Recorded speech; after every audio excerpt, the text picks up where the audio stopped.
저희 방송에서 이제 그 소속인단을 10,000명까지 만들겠다고 만들어 보자고. 단 일주일 만에 10,000명이 돼버렸어요. 예.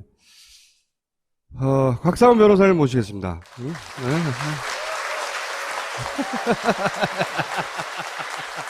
네. 일주일 사이에 많이 늘었죠. 몇 명이나 늘었어요?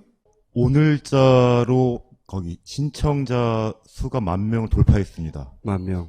예. 오랫동안 축적된 불만인 건데 그 불만을 또박또박 차근차근 왜 불만을 가져도 되는지를 설명해 주니까. 근데 추호 선생도 이거 보나 봐요. 오늘 이정현 대표가 인사를 갔잖아요. 갔더니 대표 된 김에 전기료 누진제 그 문제 좀 해결해 줘.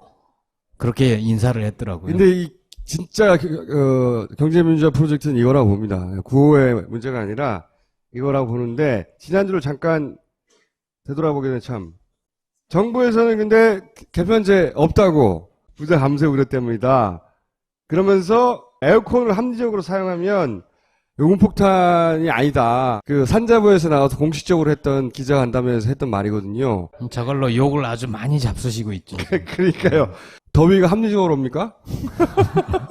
어? 그러면서 이제 부자 감세 요점은, 요는 이거거든요. 이게 이제 1단계는 저소득층일 수밖에 없고 그들은 아주 저렴하게 요금을 쓰고 있다. 이거예요. 그래서 요금제를 바꾸면 1단계가 올라가기 때문에 그들은 피해를 보고 이런 얘기거든요. 오늘 모신 이유는 이 정부의 주장들, 이 부자 감세라는 정부의 주장, 산자부의 주장, 이게 뭐가 잘못된 거죠? 첫 번째로 그 전기 요금은 세금이 아닙니다. 세금 자체가 아닌 거예요. 그죠? 세금 자체가 아닌 것인데 다른, 그러니까 비교 대상이 아닌 것을 비교를 한다는 것이죠. 그게 첫 번째 오류입니다. 전기료직 전기세가 아니에요. 그렇죠. 네. 만약에 전기 요금이 세금이라면 조세 법률주의에 따라서 국회의 통제를 받아야 되는 것이죠. 그렇죠, 그렇죠. 근데 지금 전기요금 체계는 국회 통제를 받나요? 전혀 받지 않습니다. 일단 첫 번째 그것이 오류고요. 두 번째, 그 부자 감세라는 얘기는 부자들은 당연히 전기를 많이 쓰고 그 소득이 낮으신 분들은 전기를 조금 쓴다라는 전제가 있는 것입니다. 그렇죠. 자, 근데 저희가 가정에서 쓰고 있는 주택용 전기는 저희가 사채하려고 쓰나요? 그렇지 않습니다. 그렇죠. 각 가족 구성원의 생존, 생활을 위해서 사용하는 것이죠. 네. 그러니까 자신의 생존과 생활의 필요에 따라서 그에 비례해서 사용하는 것입니다.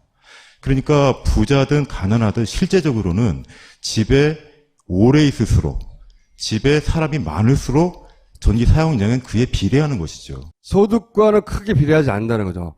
고소득 1인 가구면 전기 조금 써요. 그 사람들은 전기료 혜택을 받는 거예요. 1단계나 2단계. 근데 다들 알바하고 힘들게 사는 5인 가족, 식구가 많으니까 전기를 많이 쓸 수밖에 없는 거예요. 그죠? 그런 말씀을 하시는 거죠. 그러니까 전제가 잘못됐다. 아예. 또 게다가 만약에 그 전제가 맞다면 통계적으로 확인이 돼야 되는데요. 지금 누진 단계가 없는 요금이 1단계밖에 없다는 것이고 네. 2단계 요금 체계만 들어가도 이미 다른 용도, 산업용이나 다른 용도보다 요금이 높다는 것입니다. 그렇죠. 그렇죠. 그러면 이 저소득층, 소득이 낮으신 분들은 1단계 구간에 집중해 있어야 됩니다. 대부분의 분들이거나 혹은 최소한 네. 반 이상의 분들이 1단계를 사용하셔야 되는 것이죠. 그러니까 저소득층이라고 주장하는, 한전에서 주장하는 소득이 낮은 분들이 1단계 요금을 내고 있어야 된다는 거죠. 그렇죠? 그렇습니다. 네. 근데 이제 한전이 제출한 자료를 보게 되면 1단계 구간을 사용하는 가구수, 이때 말하는 가구수라는 것은 한전이 관리하는 계약 건수를 말합니다. 네. 그게 대략 15%라는 거예요. 15%. 예. 네. 근데 이때 말하는 15%의 가구에는 빈집도 포함된 것이고, 그건 다 아는 사실입니다. 1인 가구도 많겠죠. 일단 그것은 조금 논의를 바깥으로 하고요. 자, 그러면 15%라면 실제로 1단계, 즉 100kW 이하를 하는 판매 전력량이 15%가량 나와야 되는데 네. 그렇지 않습니다. 실제 100kW 이하, 즉 누진 단계가 없는 1단계 전력 판매량이 전체 주택용 전기 판매량의 불과 3%입니다. 3%. 실제로는 2.5%인데 그 말은 97%는 이미 누진 요금을 적용받고 있다는 것이에요. 또 열받는 건 뭐냐면요. 우리나라가 이미 싸다. 우리나라가 이미 너무 싸기 때문에 이미 혜택을 입고 있다. 이런 주장이잖아요. 또 산자부에서는. 그건 어떻게 된? 이미 싼 가격으로 공급하고 있는데 왜 니들은 비싸다고 난리냐. 그 얘기입니다. 네. 그러면 싼 것은 좋은데 거기 산업용에는 더 싸게 하고 주택용에는 더 싸게 안 한다는 거지 않습니까? 그렇죠. 전반적인 수준이 낮다는 것 뿐이죠. 음. 그 싼 범위 내에서 차등을 둔다는 것이고 차등을 두는 방법이 그 24시간 사용할 수밖에 없는 전기 사용의 절대량에 따라서 폭증하는 체계를 갖고 있다는 것이에요. 그 체계가 그래서 그 말은 실제로 맞지 않는 말입니다. 그리고 제가 보기에는 전기 사용량이 우리나라가 OECD 국가 중에 가장 낮은 축에 든다면서 가정용이. 가정용. OECD 평균 주택용 전기 사용량의 절반에 불과하다는 것이고요. 또 다른 통계를 보게 되면 이런 얘기가 있습니다. 가정용 전기, 산업용 전기, 기타 용도의 전기가 대략 3대 3대 3 정도의 비율을 유지한다고 합니다. 보통의 국가의 경우에는요. 근데 지금 저희 대한민국의 경우에는 주택용 전기 소비량이 전체의 불과 13%에 불과합니다. 산업용이 이미 55% 이상이고요. 저희 국민들은 이미 다른 나라보다 전기 소비량이 절반밖에 안 돼요. 그런데 해마다 블랙아웃, 전력 대란의 주범이라고 찍혔다는 것이고 가정용. 더 아껴 써라, 더 아껴 써라 라는 교육을 받아왔다는 것이죠. 아무리 잘못된 교육도 한 수십 년 받다 보면요. 그런 것 같은 거예요, 그냥. 예. 근데 저는 전기는 아껴 써야 된다고 생각을 해요. 그게 나라가 저한테 계속 주입해서가 아니라 환경적인 측면에서 전기를 만드는데 대단히 안 좋은 것들이 나온단 말이죠. 저는 과소비를 조장하는 사람은 아닙니다. 네. 최소한 쓸 만큼 쓰자 이 얘기인 거죠. 그러니까 정상적인 소비로 회복하자는 것이죠. 깜빡하고 내가 에어컨을 안 끄고 잤어. 아침에 일어나면 좆됐다. 타이머 설정하고 자야 되는데 이런 압박을 일상으로 받고 사는 거예요. 여기 계신 분들 중에서 1단계 요금만 사용하시는 분 계신가요? 지금 제가 법원에 소장을 접수한 분이 지금 750분가량 되시는데요. 그 중에서 단 한 분만 1년 3개월 동안에 1단계만 사용하셨어요. 어떻게 1단계만 사용할 수 있죠? 아침 일찍 출근하셔서 밤 늦게 퇴근하시는 그 분들을 제외하고는 사실상 거의 없습니다. 그 말은 뭐냐면 지금 1인 가구가 되지 않으면 전기요금 아낄 수가 없는 것인데요. 그러면 국가의 비호를 받는 한전이 혹은 국가는 한전을 통해서 그러니까 가족이 모여 사는 걸 싫어하는 겁니다. 실제로 전기요금이 가장 많이 나오는 달은요. 한여름인 7, 8월, 그다음에 한겨울인 1, 2월입니다. 조금 더 길게 잡으면 12월, 1월, 2월이고요. 7, 8, 9월입니다. 근데 그래서 실제로 저소득층의 경우에는 더 큰 문제가 있는데요. 어떤 문제가 있냐면은 더운 거는 그래도 참지만 사람이 추우면 죽습니다. 얼어 죽어요. 더워도 죽어요. 아, 예.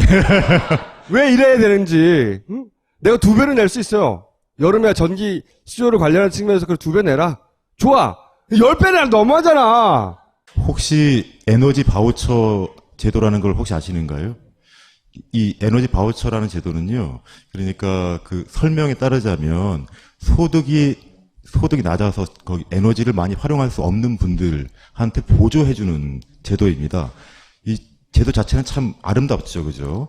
그 말은 뭐냐면, 그 전제는 뭐냐면, 소득이 낮아도 전기는 많이 쓴다는 겁니다. 당연하죠. 그게 무슨 많이 상관이에요. 쓰기 때문에, 특히 겨울에는 얼어졌기 때문에 난방들을 많이 틀어요. 그러니까 실제 겨울 뉴스들을 보면요.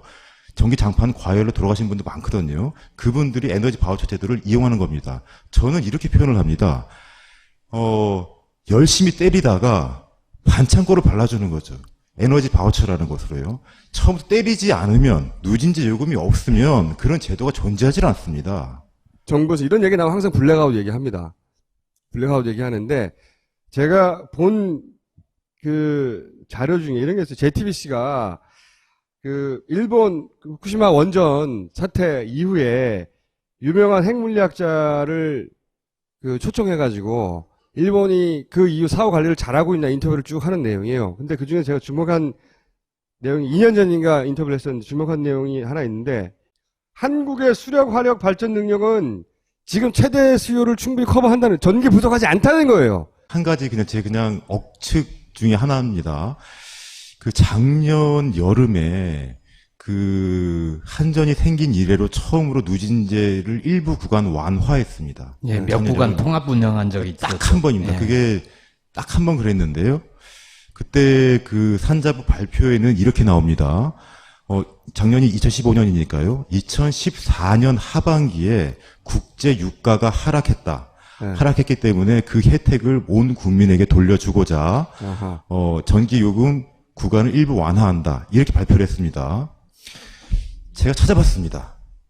그 석유로 발전하는 비율이 얼마쯤 돼야 이렇게 전기요금을 인하시켜 줄까요? 네. 3%입니다. 3%밖에 안 돼요? 3%입니다. 화력발전소는 비중이 높잖아요. 화력은 높은데 그때 예. 발표가 국제 유가가 2014년 하반기에 예. 하락해서 어쨌든 이거 끝장을 보기로 하고 자료 조사를 좀 해주시고 그러면 이 소송 15,000원 내고 참여하는 소송에 참여하려면 어떻게 해야 됩니까? 최근에 그래도 많은 분들이 관심을 보여줘서 정말 고맙습니다. 제가 굉장히 힘들었거든요. 그러니까 이 소송할 때 그 힘들었던 이유 중에 하나가 첫 번째로는 그 한전은 이 전기 사용과 관련한 모든 통계와 논문을 전부 장악하고 있습니다. 그것들을 제가 스스로 독해를 해냈어야 되고요. 그리고 두 번째로는 도와주는 사람이 없더라고요. 그러니까 지금까지 제가 사건을 진행을 하면서 제가 확보할 수 있는 자료들은 확보를 했습니다만 확보를 못할 수 있는 자료도 있으니까 국회의원들이나 부탁을 해봤는데 전혀 도와주지 않았고요. 하소연 그만하고요. 그래서 어떻게 참여하냐고요, 어떻게. 예, 참여하는 방법은 예. 법무법인 인강으로 이렇게 거기 검색을 하시면 저희 법무법인 홈페이지가 있습니다. 그 홈페이지로 들어가시면 상세한 안내가 있습니다. 어쨌든 법무법인 인강에 들어가서 거기 그 설명되어 있는 절차대로 신청하면 된다. 예, 그렇습니다. 15,000원 내고. 주민등록 등본만 있으면 되고요. 소송 비용만 납부를 해주시면 제가 나머지는 전부 알아서 해드리겠습니다. 주민등록 등본 제출과 그 다음에 15,000원 납부. 15,000원 이상으로. 오늘 여기까지 하겠습니다. 감사합니다. 고맙습니다.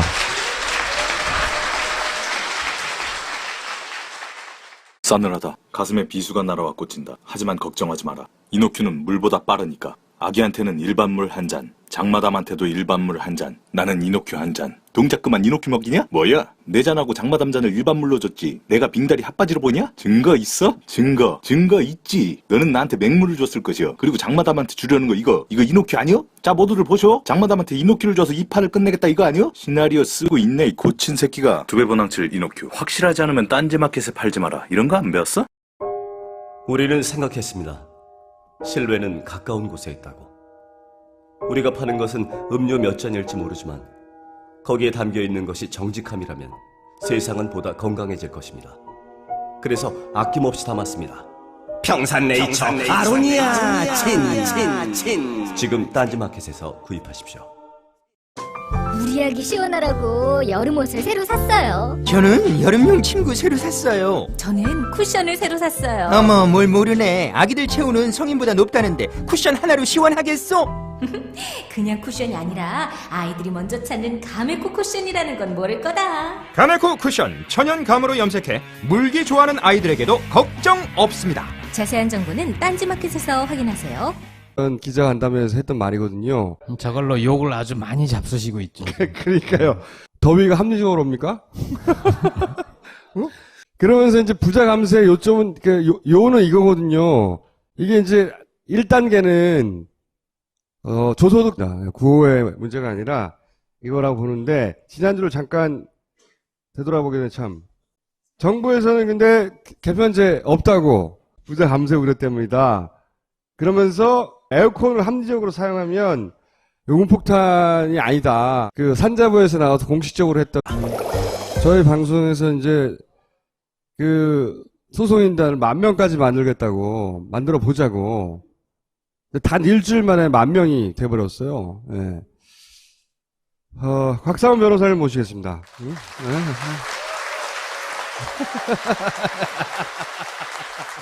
일주일 사이에 많이 늘었죠. 몇 명이나 늘었어요? 오늘자로 거기 신청자 수가 10,000명을 돌파했습니다. 10,000명. 예.